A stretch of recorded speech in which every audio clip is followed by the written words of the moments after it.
Hi, this is Nancy Yearout, and welcome to High Road to Humanity. And we're going to talk about crystal skulls today, you guys. And I'm here with Shelley Kaehr. She's a PhD, and she's written this awesome book, and it's called The Crystal Skull Consciousness. Okay, so I'm holding up if you're watching me on YouTube. So we're going to talk about that today. But before I bring her on, we're going to talk a little bit about what's going on with humanity. Now, I know that Donald Trump returned to the White House last night. I watched it. It was so cool. If you guys get to go back and check that out on YouTube or something, it was really interesting to see the helicopter land and him get out. I've never seen anything like that. So that was really cool. And it kind of gives me a good feeling about humanity, meaning that someone older can get over the COVID and can beat it. And so that makes me happy.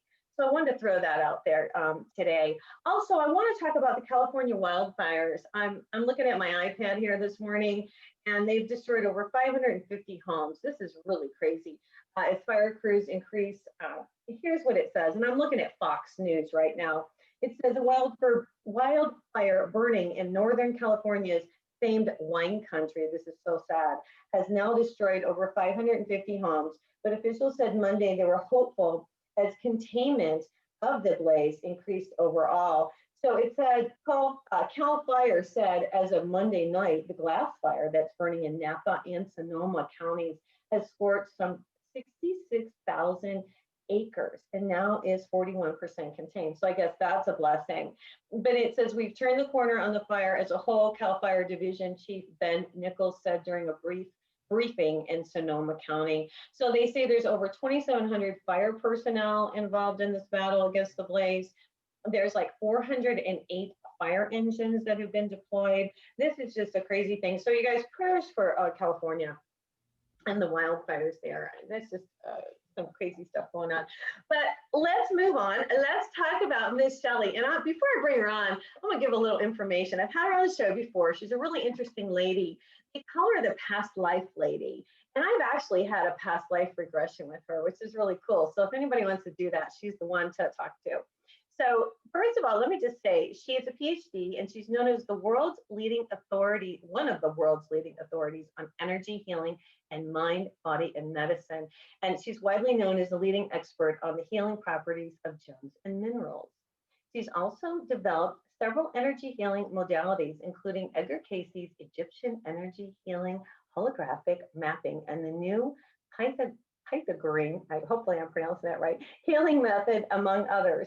Her work as a past life regressionist has been endorsed by Dr. Brian Weiss, who calls her process an important contribution to the field of regression therapy. Hey, Shelley, welcome to High Road to Humanity. Hey, Nancy, how are you? I'm doing great. I'm excited to talk about crystal skulls because I've always been fascinated with crystal skulls. And I was telling you before the show, I purchased one at one time, but tell us, how did you get into this whole thing of crystal skulls? Tell the audience. I was thinking about that before our interview today because I haven't thought about this in a while. Several years ago, I was always making these annual pilgrimages to the Tucson Gem and Mineral Show, which is the largest gem and mineral show in the world. I didn't know that. Every February. Okay. And I have a bunch of friends there who are in the mining business and different things. And so I met some friends there many, many years ago. Wow. The main one, unfortunately, he's gone on to his next adventure. He's passed on, but who were so into crystal skulls. And so that's kind of how I started to become aware of crystal skull consciousness, was through some friends. So. Okay, cool. Well, you talk about the Lemurian Seeds, Hope for Humanity, and that's a book that you wrote, and that talks about, and the reason I'm bringing this up is because I find it fascinating that crystals were planted. How do we know about this? Tell us about this. I didn't know anything about this. So when I read your book, Crystal Skull Consciousness, you guys, I'm holding it up here, I was shocked. So explain this to me. I was actually shocked about it too, Nancy, because, a lot of times when you're out buying gems and minerals, they have like a trade name. So like a crystal, like they're calling this a Lemurian seed. And there's just different trade names for minerals because all minerals are pretty much the same. There's just only so many combinations of them. Okay. But sometimes these miners will basically name, name a particular kind of mineral or crystal based on where it's found in the world. Okay. And so I started hearing about these the Lemurian seed crystals. And everyone was saying, oh, they're so amazing. This is so wonderful. And I was thinking to myself, this sounds, I hate to say, but like quackery to me. I mean, this really can't even be true. So I went out to the Tucson Gem Show again. That's where I, discovered a lot of these different things.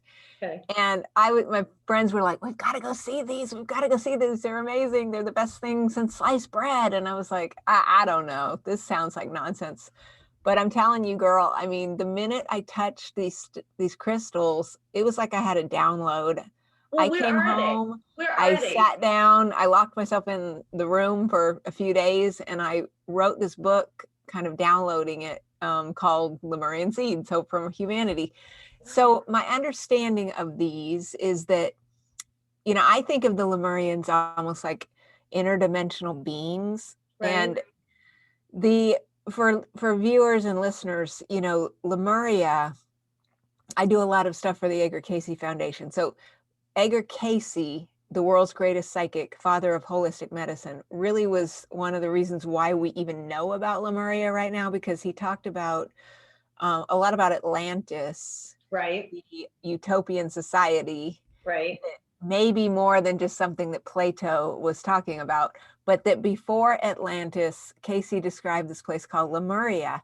And we really see in different oral traditions around the world, like in the ancient Hawaiians, for example, they talked about Mu. And so, I really believe this was a place and it predated Atlantis. And so kind of like Atlantis is seen as this utopian society that went wrong.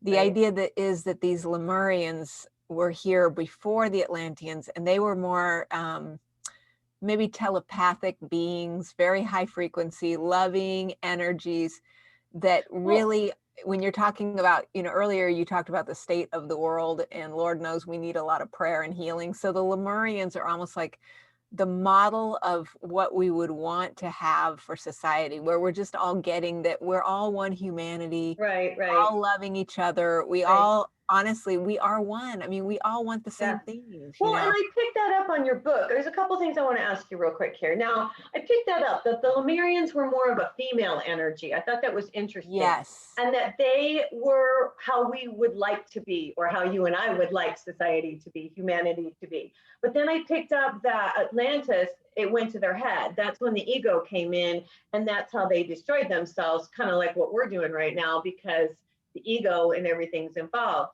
But I want to back up a second. I want to ask you, so when you went to look at these crystals, where are they? Are they underground? Because what I understood, they were underground. So can you explain that?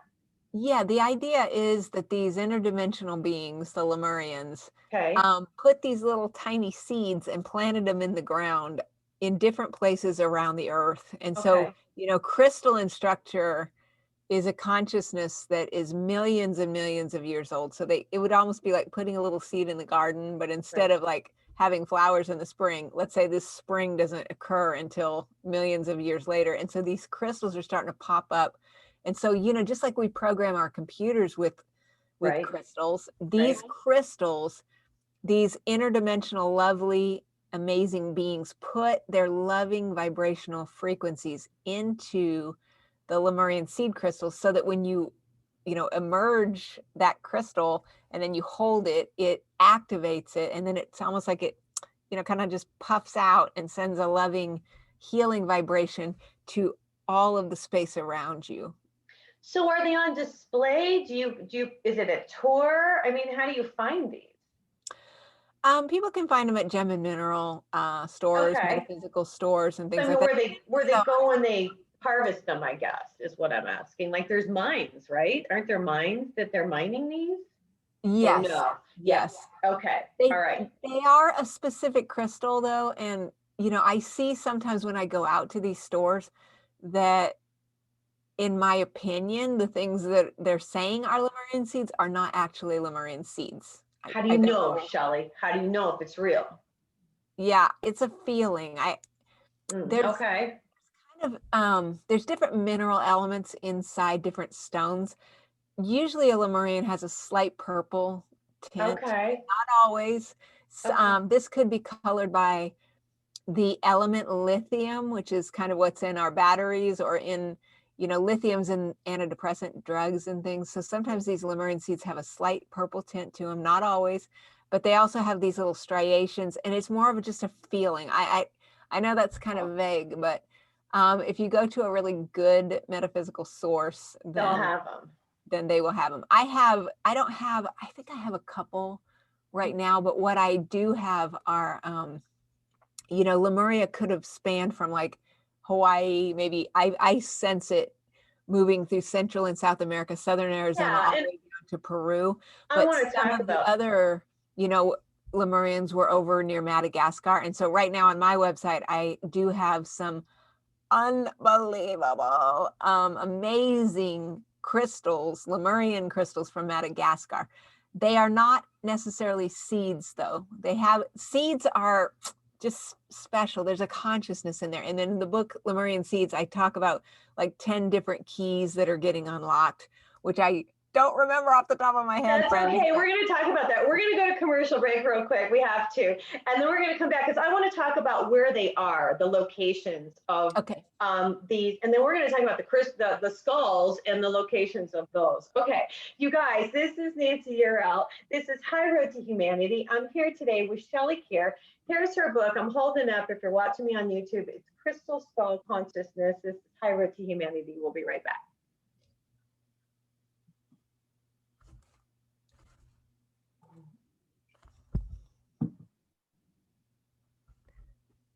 Hi, this is Nancy Urel, and this is High Road to Humanity. I'm here today with Shelley Kaehr. She's a PhD, and we're talking about crystal skulls. We're also talking about the Lemurian seeds, the crystals that grow. And I didn't mean to get off on that whole tangent, but I find this just fascinating, Shelley. I really do. It's really cool.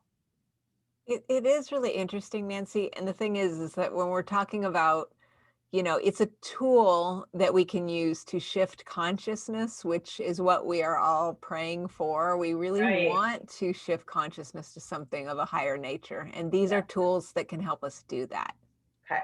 Same thing with the skull. So it started out, they found so far 13 skulls have been discovered. And the only thing that I really know, well, I know some about the skulls I've read over the years, but I'm glad you're here to enlighten us. I know that they are carved in such a way that there's no way a human could have carved them. Can you talk about the skulls and the structure? And because I know at one point you talk in the book, I think it was DuPont, wasn't it, that in the 70s went and, yeah, talk about that. Talk about the skulls and the structure, if you wouldn't mind. Yeah, so back in the old days, there was a man named Mitchell Hedges, and he was an explorer, and so he had traveled down to Belize, to an area called Lubantun. Oh, and you know what? I actually got to go there in December, very near to where this skull was found. So Hedges and his daughter went there and they found a crystal skull. Right. And of course, there's a lot of debunkers who say this is a bunch of nonsense, but he took it back, and that skull, many, many years ago when I was in London, it is now housed in the British Museum. And so DuPont, who makes all the chemicals, the chemical company, they had studied this back in the 70s. And they really believe that they couldn't see, like if you and I were sitting around carving a rock, there should be like evidence of like where I took my little chisel or whatever. And they don't have any evidence. They can't see anything that would have caused this to be formed. And so, there's all kinds of theories like that maybe these are extraterrestrial in origin. Right. I read that. We get back into the Indiana Jones and the Kingdom of the Crystal Skull. I mean, Steven Spielberg, we know he's tuned in. So, that maybe this is some kind of communication device. Right, when he did the show. Well, and they have a magical healing ability. What do you know about the healing ability? Have you seen them used? Are they all in museums right now? And I know there's one in Houston that's close to you that you've seen. I want you to talk about that. But has anybody actually used these for healing purposes? Yeah, the one in Houston that you're talking about is called Max the Texan. And so I do live in the Dallas-Fort Worth area. So the woman Joanne Park, she was taking Max around, and many years ago, this is about 20 years ago, I had the opportunity to commune with Max at a cocktail party. I act like we're all hanging out, having drinks, but everybody, he was kind of in the room and everybody was kind of gathered around. These really do emit energy though. And so does the one in the British Museum. They're amazing. Now, which one did you channel? Because you channeled one of them. Which one is that you channeled? Because I want to talk about that. Was that Max or the one in the British Museum? That was the one in the British Museum. Okay, well, tell us about Max first. Max, I don't know. I like Max. I know it sounds crazy, but does he have a personality, or did you feel like he's got a nice personality? Okay, like to join at a cocktail party. I mean, I really believe that all rocks have consciousness in them, and that they're being directed by, let's say, elemental beings and spirits and things. And so I do like the energy of Max. I thought he was wonderful.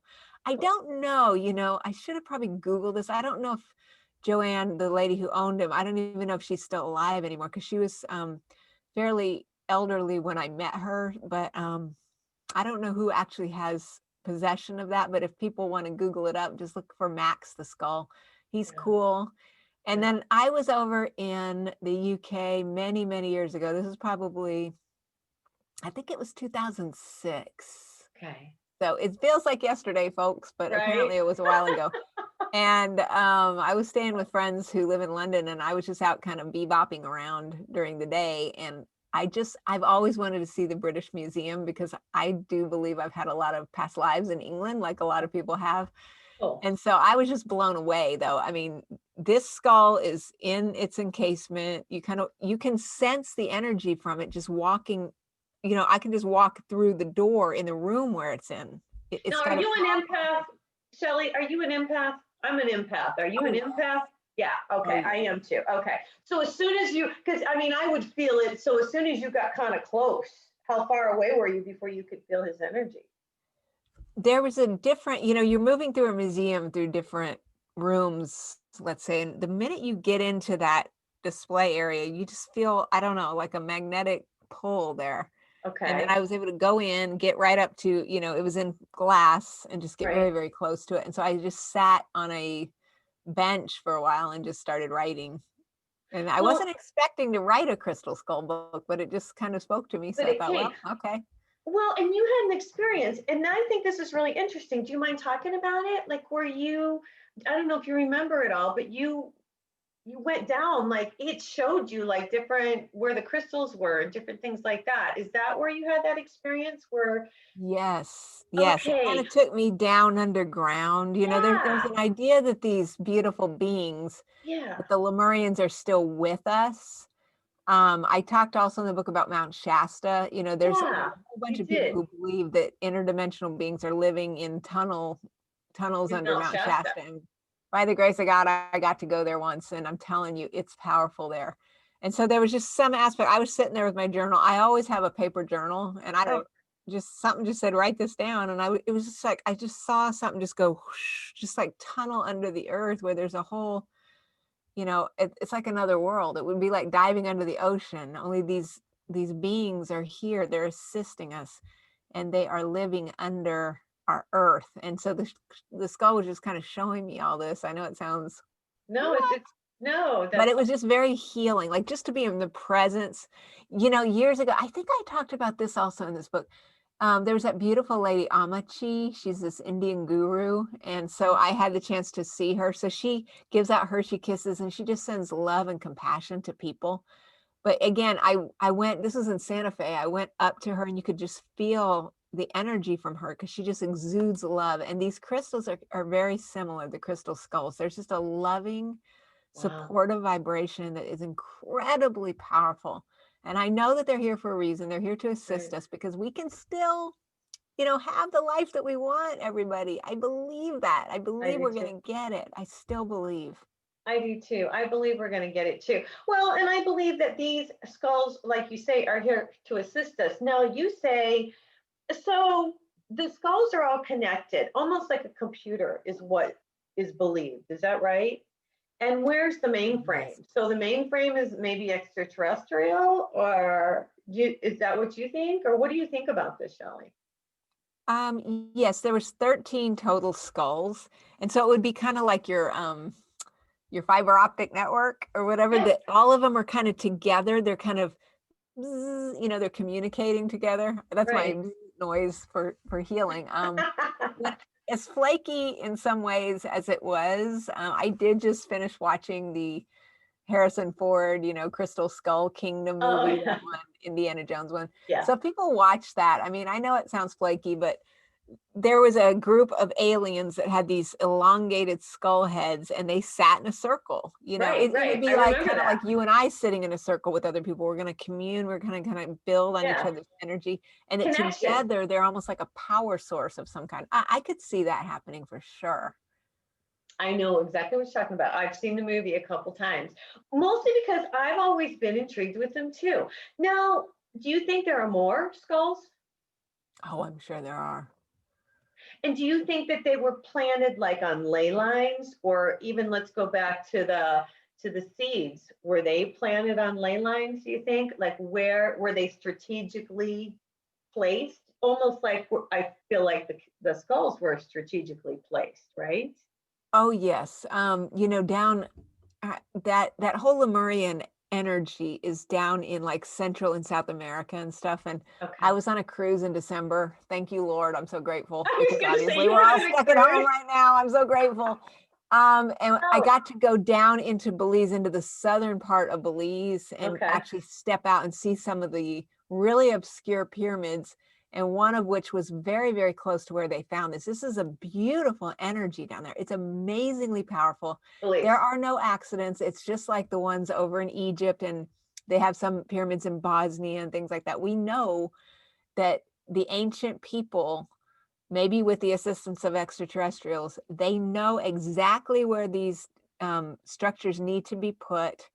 And these are very purposefully located. Now, a lot of people thought this was a bunch of nonsense and that this never happened. And they try to debunk Mitchell Hedges, but these Right. skulls were found right there in that same area.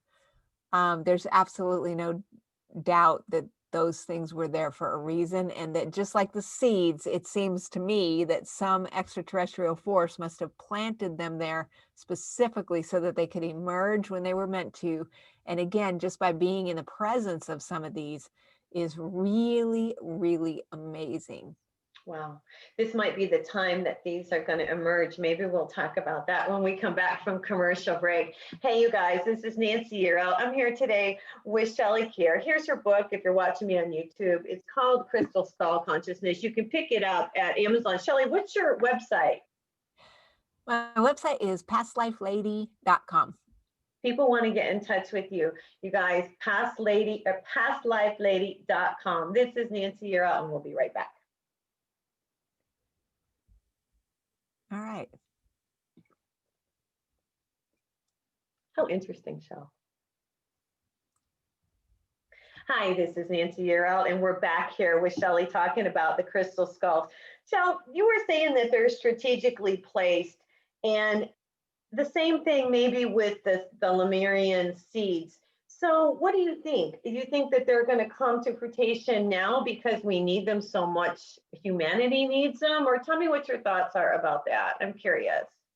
Yeah, I mean, I've always believed that, God gives us what we need, and that the reality is that everything is actually already here.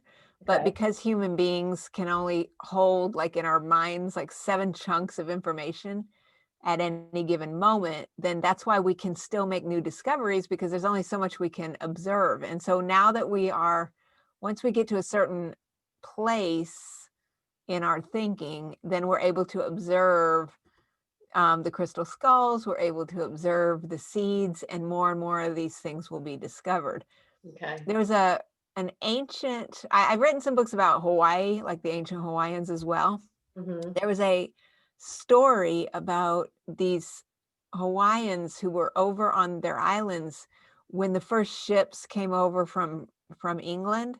Okay. And you have to think about, like, if you were living on an island, you had never seen another human being, you only know the people who you live with. The idea of seeing a ship would be shocking. Like, your mind almost couldn't even take it in. And Right. then once one person saw, the mast coming over the horizon, then shows a couple other people, and then there's a consciousness shift by which everybody then could see them. And of course, then they showed up, unfortunately. But I think there's, there's also that story about the 100 monkeys. It's a story about these little monkeys who found some fruit on a beach, and they didn't like it because the skin of the fruit was very bitter. So one of the monkeys finally said, well, I can go wash this off in the water and then it tastes good.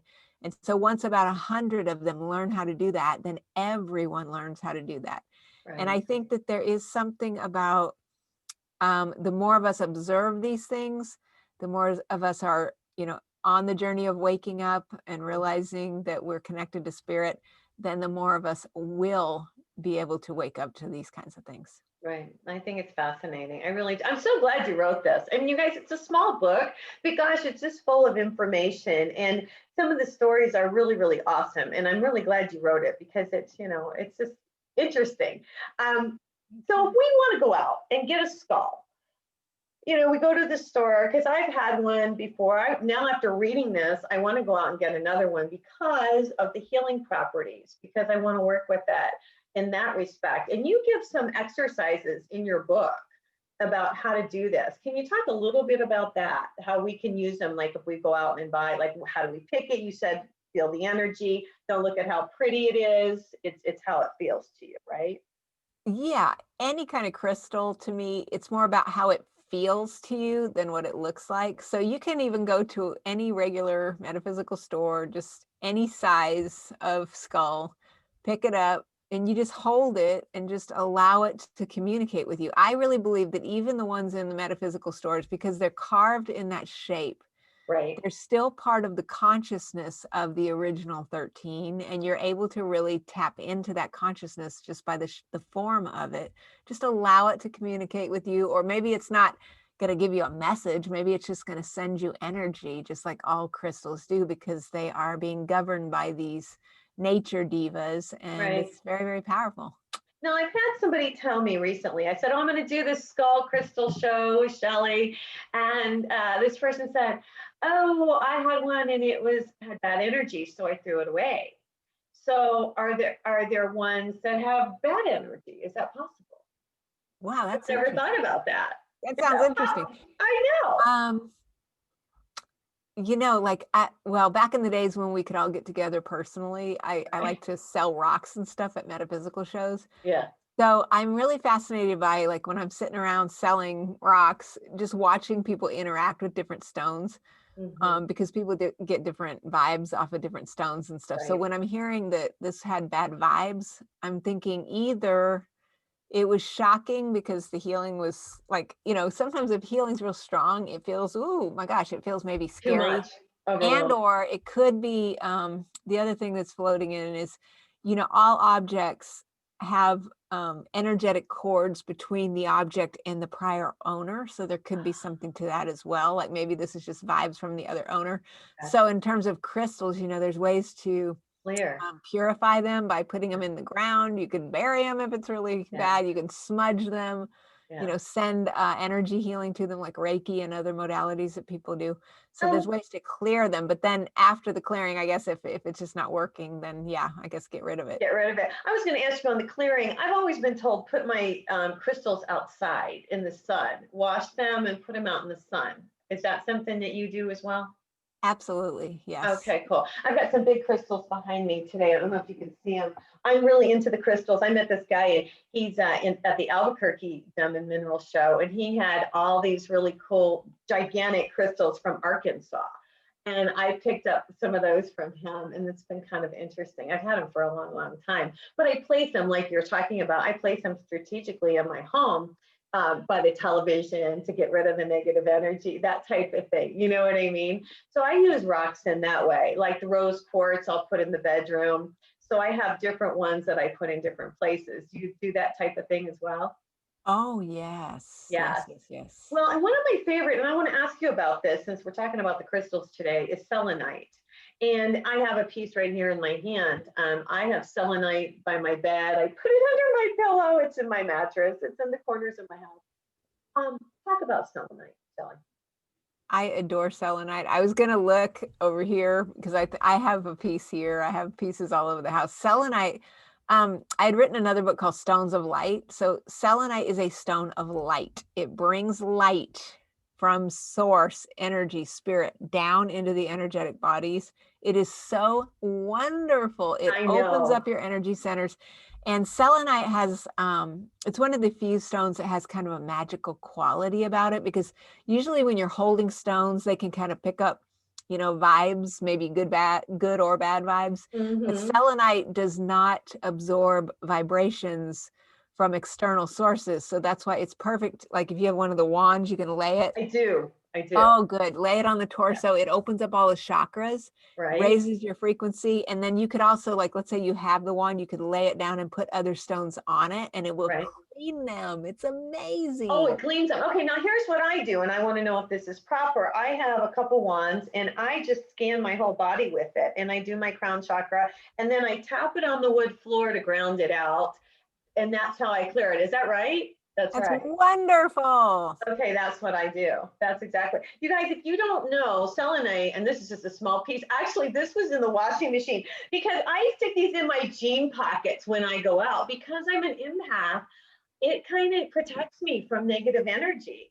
And so if anybody's an empath out there, get some selenite. You can order it online. I ordered mine, and it's not expensive, actually. And it's magical. And the reason I put it under my pillow is because if there's any negative energy, I don't want that around me while I sleep. So anyway, having said that, I love it. It's one of my favorites. I love it too. And I want to say there's no right or wrong either. I mean, you're doing what you were guided to do, and that's wonderful. Yes. So Okay, just, cool. Everybody at home there, just do what you're guided to do, like Nancy's doing, and it'll be good. But selenite's a good one.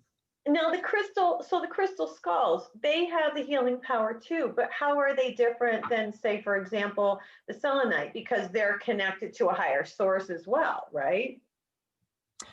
Yes, the crystal skulls are crystals, so they're mineralogically, they are silicon dioxide, and the selenite is a gypsum, so it's a different chemical element.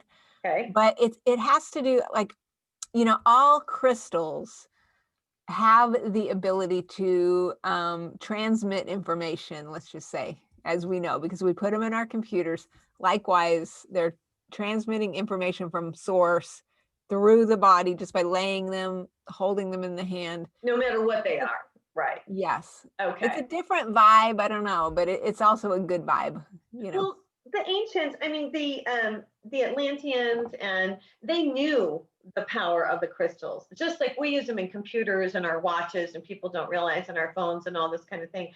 They used them as well, and they know they used them for healing, but they also used them as power sources. Correct? What do you know about that? Oh yes, they used them as power sources. They used them for transmitting information. I mean, some of us, including myself, thank you, do believe that at one time, the Atlanteans had an incredibly advanced civilization going, where crystals were pretty much powering the place. Mm-hmm. I just watched a huge, long documentary about Santorini that now we're starting to understand clinically that this actually is the place that Plato was talking about. This isn't just some nonsense that he had written about, making up some fictional story, that this is a real place, probably in Santorini, and that the disappearance of the Atlanteans, they believe, was because of the earthquake. I mean, not the earthquake, the volcano, excuse me. So, but at one time they were incredibly powerful, and they used crystals to power everything. Yeah, makes sense. Hey, listen, we're going to commercial break. You guys, this is Nancy Kaehr. I'm here today with Shelley Kaehr. Her book is called Crystal Skull Consciousness. We'll be right back.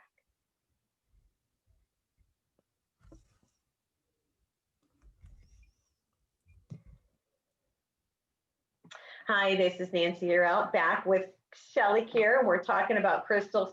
Hey, Shelley, as far as we were talking about going and picking one out and using it, you've got different exercises in the back of the book. You even talk about opening up the third eye. I thought that was really cool. I'm like, I'm going to do this. I have to go get a new crystal skull because I have no idea where mine is. But that was really, I just love some of the things that you wrote about in here. And then Mount Shasta too. you talked about, and I want to go back to that a little bit. What do we know about Mount Shasta, and what do we know about the Lemurian people still being around? I mean, what do you know about that? Like a lot of these things, I meet people who tell me about them and then I just get kind of curious. So I want to go. And I was out, this was again, many, many years ago, my friend. I was out buzzing around on kind of a book tour back in the days when I used to put books in the trunk of the car and just go from place to place. So I was up in Seattle and Oregon, and I was just buzzing south. And I just really always wanted to go see Mount Shasta. So I went over there. I stopped at a crystal shop that is incredibly high frequency, purchased a lavender quartz, and wound up going up, just winding around this huge mountain towards the summit. And I was getting the vibe, okay, I need to stop here. I really thought I saw a being like walking through the woods. I believe it was Saint Germain. People can believe it or not, but I really believe that Saint Germain was there, like in spirit. And a lot of the people believe that the Lemurians are underneath that mountain. There is something, did I see the things that are underground? No. Did I go find any caves? No. But I felt the energy. Yep. Yep. I'm not surprised. I'm not surprised.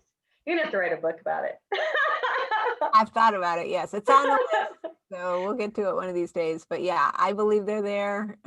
People should check it out once we can. Awesome. I'm going. I'm gonna go check California. It out. Lord. I know, right? Well, yes. And you say the skulls, are like transmission, but you also say the skulls are about, I thought this was really interesting. You say the skulls are about compassion, connection, humanity, human condition, and love. Talk about that a minute, would you? Yeah, I think that this part of the power of the skull is that the human being wants to connect with its own form. And so the skulls are just reminding us of those qualities that you just mentioned of, we are all one human family. Let's love each other. Let's show compassion towards others who maybe have different backgrounds than we do, and just the fact that we really are all one. And I think that these skulls are here to bring us into that higher leveled awareness about our fellow beings. Yeah, I think so too. Well, and I think with everything going on now, where are you at? You're in Houston, right? I'm in Dallas area. You're in Dallas. What's the state of humanity in Dallas right now? What's the situation with the COVID and everything that's going on? How's the world looking? Yeah, I mean, I think we've got a lot of challenges. I don't think Dallas has been hit as hard in different ways as some of the other areas. I know we'd had some challenges down in the actual city of Dallas with some protests and things of that nature. And it's certainly not what I would consider to be a hot seat. Okay. So, you're still everybody's wearing masks and you're still social distancing, and are you able to go out to restaurants or anything like that? Or is it? I don't personally do it, and it's mainly because I'm more worried, like if I had it or something and then I was out giving it to others, that would make me feel horrible. So that's why I try not to do that. I try to just get takeout and stuff like that. And we have a very bad situation down near the Texas border. And so because of that, it's percentage wise, it makes the whole state look like there's a lot worse situation than what we actually have up where I am. Yeah. But I don't know, like I know for some reason, I don't know why it's gotten to be such an issue. If I go out, I wear my mask. Right. Me too. If I don't need to go anywhere, I just try to stay home. I try to write a list and just go do everything at once. And just, but I mean, I'm self-employed. I've always worked out of my house, and I've done a lot of meetings, so I just don't really get that wound up about it. I feel very sorry for some of the people who, younger people in particular, maybe they haven't ever had anything bad happen to them yet. You know what I mean? Mm-hmm. Once you get a little older, thank you. You've had a few hard times, you've overcome them, and you understand that even though this feels, ridiculously difficult, we will eventually get through this, because that's the one constant in our universe is change, Right. So this, but I don't know. It is what it is. So we just got to pray for each other and hold each other, in the light, and just love each other. That's true. This is a time where, yes, this will pass, and just like everything. And I think it'll pass. I think next year will be a lot better than 2020 was. What are you up to? What's going on with you? Tell the audience what you're doing and what's going on. Do you have a new book in the works, or what's going on, Shelley? Yeah. So I was supposed to go to Egypt in March. Oh, And so with the Edgar Casey Foundation, because I wrote a book on Egyptian energy healing, that obviously got canceled. So right now it's on the hopper for next March. So we'll see if that happens. And awesome. so I was kind of faced with, also I was supposed to be going out like every month to do seminars, like full day seminars. So Right. I was just like everybody else, like, we all had these fabulous plans, and of course none of them happened. So I just had to start thinking, what am I going to do? So I started an online school, and I started just teaching my energy healing methods through the online school, which is in a No, link off of my website. So I have weekend Zoom meetings, and nice. met a new group of people who I'm so grateful, because I know I never would have met them if it hadn't been for this, and they've just turned out to be like my BFFs. Really, I'm Oh, really wow. grateful. There's always some blessing that comes from Right. hardship. We just have Right. to have faith and just like kind of look for the rosy lining. So I'm pretty happy. I Cool. feel I'm very, very grateful. I feel so grateful, and I don't know. I don't even know how to express that. I think it's wonderful. No, I really believe that this was a time for us all to stay home and to go within and to figure out what's really important in life. And, I think we've been forced to do that. And I think it's actually been a blessing in disguise, just like you said. And I'm similar to you, where I work out of my house and don't go out unless I absolutely have to, but wear the mask and do the same type of thing. But it's made me even go inside and reflect more than I would have, and think about other things that I want to do, and the show and that type of thing. So I can understand that. Now, if somebody wants to come and join you, they just go onto your website, pastlifelady.com, and that's how they can join your energy healings. Yeah, there's a link off of pastlifelady.com. The school link is healingarts.thinkific.com. And so they Okay, can go there. But if they go to pastlifelady.com, there's a link that'll take them over to the school site. I've got all kinds of classes. I have been just filming classes, cool. and it's been quite a journey. I've had a lot of technical problems. I mean, I've just been like, Lord, please come in and help me. And by the grace of God, like I said, I've worked it out. So I'm You very figured it out. grateful. And we're Okay, having cool. a good time as best we can during this weirdness. Now, if people want to do some more research on their own about the crystal skull, Shelley, what do they do? What do you suggest for them? I mean, there are, my books are very historically short, but there are some good books. If you just type crystal skulls into Amazon, you'll see some of the longer ones that'll get more into it. I'm really one that really likes to just get to the meat of things. I And know, I like oh, that, by the way. oh, good. Well, thank I you. did. I But thought it was great. But for those who want to dig deep, I would suggest just typing in crystal skulls on Amazon and seeing some of the ones that really gets into the history of the thing. I want people to get information and then actually take that information so they can go do something. Right.